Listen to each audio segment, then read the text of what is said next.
Ini bukti jahat yang diniatkan pada proses hukum oleh Kejati Kalbar. Saya adalah fakta dari kriminalisasi nyata. Berikut akan saya sampaikan bukti sesuai dengan dokumen proses hukum, berkas perkara, dan putusan PN Pontianak tentang dokumen lelang palsu. Yaitu keterangan saksi pertama, Ihsan Satria SE dari pihak yang menerbitkan jaminan perlindungan terhadap pembayar uang muka kerja, yaitu PT Asuransi Asokamas Jakarta, menyatakan di dalam keterangannya nomor 15 poin 1 bahwa ditemukan dua model kontrak untuk kontrak yang sama namun isinya berbeda, titik dan seterusnya. Selanjutnya, kesaksian nomor 15 poin 3, kop surat perusahaan berbeda berdasarkan kop surat yang kami dapatkan dari kantor CV Berkah Usaha Mandiri. Kemudian keterangan saksi kedua, Sudrajat selaku agen asuransi PT Mega Perkasa Solusindo menyatakan di dalam keterangan nomor 11, saya tidak tahu fakta apa yang telah ditemukan oleh Nil CS.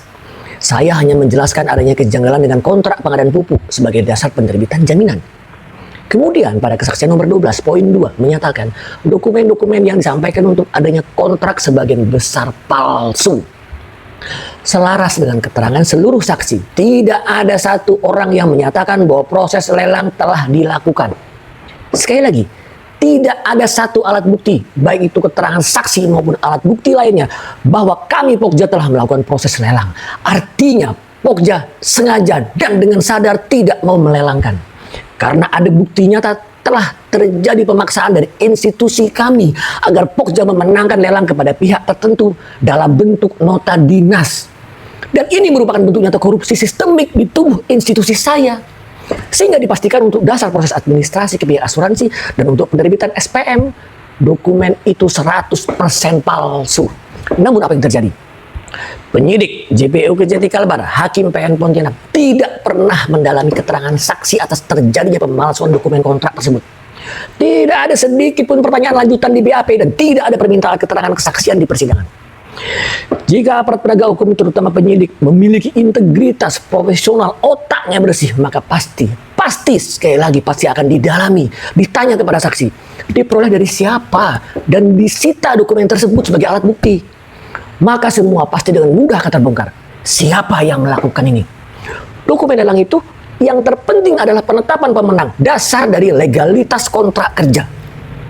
Tidak mungkin pemalsuan ini dilakukan oleh pihak eksternal.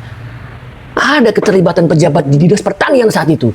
Mengapa dibiarkan oleh aparat hukum? Dokumen kontrak kerja itu dokumen negara, sanksinya pidana sesuai KUHP pasal 263 atau Undang-Undang nomor 1 pasal 391 sampai dengan 400. Bahkan diperberat karena termasuk di dalam delik terkualifisir. Sehingga terhadap pemalsuan dokumen negara ini tetap merupakan tindak pidana tersendiri. Harus ada pelaku yang dihukum. Pembiaran ini bukan karena ketidakcermatan aparat penegak hukum, tetapi sengaja untuk ditutupi dan dilindungi. Selanjutnya kalian dengan culas mengorbankan, mengkriminalisasi diri saya. Apakah demi uang kalian sekeji ini? Mohon maaf, ini tindakan biadab, fitnah ini. Lebih sadis lagi, para jaksa di Kejati Kalbar tahun 2024 menyatakan hal ini tidak ada masalah. Kasus ditutup tanpa penjelasan sama sekali. Di video selanjutnya akan saya jelaskan detail kronologis terbitnya nota dinas yang merupakan indikasi korupsi sistemik sebagai dasar pemaksaan tersurat kepada Pokja. Dan Pokja dengan tegas menolak hal tersebut, melawan tindakan koruptif. Namun akibatnya saya pribadi justru dijadikan tersangka dan dipenjara. Ini baru kejahatan ke-6 dari 30 pelanggaran. Masih ada 24 lagi.